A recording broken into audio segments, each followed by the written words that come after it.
Hello friends, welcome back to my YouTube channel Palak beauty care salon. तो देखते हैं आज का ट्यूटोरियल किस बारे में है। आज का ट्यूटोरियल है आईब्रो थ्रेडिंग के बारे में। आप देख रहे हैं इनकी आईब्रो थ्रेडिंग कितनी स्ट्रेट सी हैं, पर इनकी लेंथ बहुत है, पर ग्रोथ इतनी ज़्यादा नहीं है। सिर्फ एक्स्ट्रा दूर बहुत ज़्यादा ग्रोथ आई है, आप इनकी वीडियो में देख ही रहे होंगे।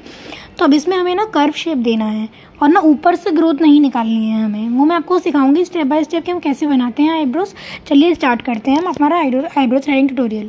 उससे पहले जो भी मेरे नए सब्सक्राइबर्स हैं, जिन्होंने भी अभी तक मेरा चैनल सब्सक्राइब नहीं किया है, तो देख क्या रहे हैं, जल्दी से पहले जाके चैनल सब्सक्राइब कर लीजिए, क्योंकि मैं रोज़ आपके लिए नए ट्यूटोरियल लेके आने वाली हूँ और आप मिस आउट ना कर पाए उसे, आपको नोटिफिकेशन मिल जाए वीडियो का। इसलिए जाके अभी सब्सक्राइब कर लीजिए और फिर तब तक हम स्टार्ट करते हैं हमारा आईब्रो थ्रेडिंग ट्यूटोरियल।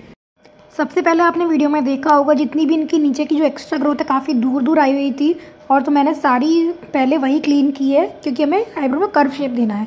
इसलिए सबसे पहले मैं नीचे से ही शेपिंग देती हूँ, और नीचे इनकी ग्रोथ काफ़ी दूर है, इसलिए पहले मैंने गाइडलाइन विजुलाइज नहीं की। गाइडलाइन विजुलाइज करने की ज़रूरत ही नहीं है पहले, क्योंकि सिंपली इनकी ग्रोथ बहुत दूर है, तो उसमें हम कोई चांस ही नहीं है कि हम उसमें से कोई शेप दे सकें। सबसे पहले आप उसे क्लीन करिए, क्योंकि इसमें शेप सिर्फ ग्रोथ में एंटर करके ही दिया जाएगा। एक्स्ट्रा ग्रोथ से क्लीन करके कोई शेप नहीं होगा। सिर्फ एक्स्ट्रा ग्रोथ हमें बाल को क्लीन करने के लिए करनी है, आईब्रो में क्लैरिटी देने के लिए। तो आप देख रहे हैं मैंने क्लीन कर दी। नीचे से क्लीन करने के बाद ऊपर से भी मैं क्लीन कर रही हूँ। किस तरह से कर रही हूँ, किस तरह से थ्रेड चला रही हूँ, आपको वीडियो में देखकर इस चीज़ पे फोकस करना है, और ये चीज़ आपको सीखनी है कि मैं कैसे थ्रेड चलाती हूँ, किस तरह से मैं आईब्रो शेपिंग करती हूँ, और किस तरह की आईब्रो में हम किस तरह से स्टार्ट करते हैं आईब्रो बनाना, कहाँ से स्टार्ट करते हैं, किस तरह से एंडिंग होती है, एक्सेस हेयर किस तरह से कट करिए जाते हैं। ये सब आपको नोट करना है और सीखना है, प्रैक्टिस करनी है इसकी। देख रहे हैं आईब्रो की लेंथ में मैं बिल्कुल कम नहीं करती हूँ। जो आईब्रो की लेंथ के जो दूर हेयर्स हैं एक्स्ट्रा दिख रहे हैं, जो सिर्फ उन्हीं को क्लीन किया है। आईब्रो में आप जितनी लेंथ छोड़ते जाएंगे ना आईब्रो की, उतनी लंबी आपकी आईब्रो लगेगी, और वहाँ पे फिर नेक्स्ट टाइम और बाल आ जाएंगी और हेयर ग्रोथ आ जाएगी, तो आपकी आईब्रो काफ़ी लंबी दिखेगी। इसलिए आप कभी भी ना आईब्रो की लेंथ शॉर्ट नहीं किया करें। आप वहीं पर जो एक्स्ट्रा हेयर्स हैं उनको छोड़ दें, लेकिन जो हेयर्स आपको अलग से लग रहे हैं, जिनसे आईब्रो की क्लैरिटी डिस्टर्ब हो रही है, सिर्फ उसी को क्लीन करें। आईब्रो की लेंथ को क्लीन करते वक्त इस चीज़ का आप ध्यान रखें, और फिर आईब्रो शेपिंग करें। फिर आप देखेंगे कि आपकी आईब्रो कितनी लंबी होके आती है। आपकी कस्टमर की आईब्रो अगली बार बहुत सुंदर होके आएगी।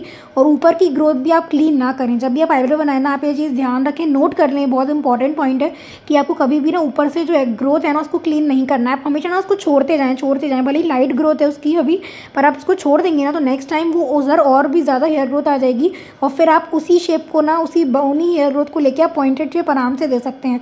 अगर हेयर ग्रोथ होगी ही नहीं तो आईब्रो बिल्कुल सीधी बनेगी हमेशा की तरह। लेकिन अगर वहाँ पे आप ग्रोथ छोड़ देंगे ना, तो नेक्स्ट टाइम के लिए आईब्रो और भी सुंदर बन के आएंगी, और भी ज़्यादा ग्रोथ आ जाएगी, तो आप पॉइंटेड शेप आराम से दे पाएंगी। जब भी आप शेपिंग करें ना, तो सबसे पहले नीचे से ही शेपिंग करें, और ऊपर से हेयर ग्रोथ बिल्कुल ना निकालें अगर आपको पॉइंटेड और कर्व शेप आईब्रो चाहिए। लेकिन अगर किसी क्लाइंट को स्ट्रेट आईब्रो चाहिए, जो कि बहुत कम केस में होता है, तो आप ऊपर से शेपिंग दे सकते हैं। नीचे से एक्स्ट्रा ग्रोथ क्लीन करने के बाद आप ऊपर से क्लीन कर सकते हैं आईब्रो को, फिर कोई प्रॉब्लम नहीं है। लेकिन ज़्यादातर कस्टमर जो होते हैं, लेडीज़ होती हैं, उनको चाहिए होती है pointed shape, curve shape, mountain shape. तो इन सबको देने के लिए ना आपको ऊपर की ग्रोथ जो है वो छोड़नी चाहिए। इससे जो आपकी आईब्रो है ना वो थोड़ी मोटी भी लगती है और सुंदर भी लगती है। ये आप मेरी किसी भी आईब्रो ट्यूटोरियल देखेंगे ना, आप सब में नोटिस करेंगे। ये मेरा कॉमन पॉइंट है कि मैं ऊपर से ना जो ग्रोथ है वो छोड़ देती हूँ, क्योंकि मेरे कस्टमर्स को ज़्यादातर ना मेरे हाथ की जो पॉइंटेड आईब्रोज होती है ना वो पसंद आती हैं। आप मेरे कोई भी ट्यूटोरियल देखेंगे ना, आप समझ जाएंगे कि मैं क्या कहना चाह रही हूँ। चलिए आगे बढ़ते हैं। और फॉरहेड क्लीन करते वक्त भी आपको इस चीज़ का ध्यान रखना है कि आप पाउडर अच्छे से लगाएं और उसके बाद ही स्किन पे थ्रेड चलाएं, क्योंकि स्किन में थोड़ा भी मॉइस्चर रहता है, क्योंकि समर सीजन है तो मॉइस्चर अपने आप आ जाता है, स्वेटिंग काफ़ी होती है। तो आप अच्छे से पाउडर लगाएं और उसके बाद ही स्किन में थ्रेड को प्रेस करके चलाएं, जिससे सारे फॉरहेड के हेयर्स क्लीन हो जाएंगे। और फॉरहेड क्लीन लगेगा तो आईब्रो में भी और ज़्यादा क्लैरिटी आएगी। फिर हम दूसरी आईब्रो भी उसी तरह बनाएंगे। आप देख रहे हैं कितनी दूर ग्रोथ है इनकी आईब्रो की। तो सबसे पहले हम क्या करेंगे, मैंने आपको स्टार्टिंग में ही बताया है, जो भी इनकी एक्स्ट्रा ग्रोथ दिख रही है उसको एक एक करके जितने भी हेयर्स हैं उनको सबको क्लीन करना है हमें।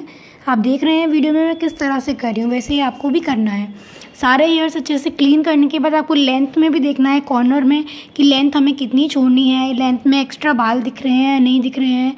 लेंथ बिल्कुल भी शॉर्ट नहीं करनी होती है। एक्स्ट्रा बाल क्लीन करके फिर हमें जो ग्रोथ है उसमें एंटर करना होता है क्लाइंट के प्रेफरेंस के अकॉर्डिंग। अगर क्लाइंट को पतली या मोटी आईब्रो चाहिए होती है, या इसको शेप थोड़ा और उठा हुआ चाहिए होता है, तो उसके अकॉर्डिंग हम ग्रोथ में एंटर करके आईब्रो में शेपिंग देते हैं, जैसा कि मैं कर रही हूँ वीडियो में, आप देख ही रहे होंगे। काफ़ी टाइम ऐसा भी होता है जैसे हम क्लाइंट से आईब्रो स्ट्रेच करने के लिए बोलते हैं, तो वो जैसे जब स्ट्रेच करते हैं ना, तो जो आंखों के ऊपर वो स्ट्रेच करते हैं, फिंगर्स रखते हैं अपनी, तो कई बाल जो होते हैं, हेयर ग्रोथ जो होती है वो थ्रेड में नहीं आ पाती क्योंकि उनकी फिंगर से प्रेस हो जाती है वो। तो इस टाइम पे ऐसे कंडीशन में आपको क्या करना है, आपको लास्ट में आपकी आईब्रोज चेक करनी है, वरना क्लाइंट को आपको शिकायत का मौका नहीं देना है, वरना वो बोले कि आपने यहाँ बाल छोड़ दिए, आपने वहाँ बाल छोड़ दिए। तो आपको आईब्रो क्लाइंट को दिखाने से पहले फाइनल लुक आपको खुद चेक करना है कि कहीं कोई एक्स्ट्रा बाल रह तो नहीं गए हैं। ये चीज़ आपको खुद ही ध्यान में रखनी होगी और खुद ही चेक करनी होगी, जैसे आपकी आईब्रो में परफेक्शन आए, क्लैरिटी आए और छोटी से छोटी मिस्टेक भी अवॉइड कर पाएँ आप। तो इसलिए इस चीज़ की आप प्रैक्टिस करिए। और आईब्रो करते के साथ साथ आप फॉरहेड भी क्लीन कर देंगे तो उसके 2 बेनिफिट्स होते हैं। पहला तो ये कि अगर आपका फॉरहेड क्लीन हो जाएगा तो उसमें जो ब्लैकनेस है वो रिमूव होगी, और दूसरा ये कि जो हेयर की ब्लैकनेस रिमूव हो जाएगी फॉरहेड से, उससे जो आपकी आईब्रो की अल्टीमेट ब्यूटी है, जो आपके फेस की ब्यूटी इनहेंस कर रही है, उससे आपका फेस भी सुंदर लगेगा और आईब्रो में भी क्लैरिटी आती है। वरना अगर फॉरहेड आपका ब्लैक लगता है हेयर ग्रोथ की वजह से और आप नहीं क्लीन करवाते हैं तो उससे ना आईब्रो थोड़ी डल लगती हैं, थोड़ा उसका लुक जो होता है ना, फाइनल लुक उतना उभर के नहीं आ पाता है। इसलिए मैं कहती हूँ फॉरहेड आपको करवाना चाहिए। आपको वीडियो पसंद आया हो तो वीडियो को लाइक कर देना, चैनल को सब्सक्राइब कर देना और वीडियो को शेयर कर देना। मिलते हैं कल नेक्स्ट ट्यूटोरियल में। Till then take care, bye bye, see you tomorrow. जय श्री राम, राधे राधे।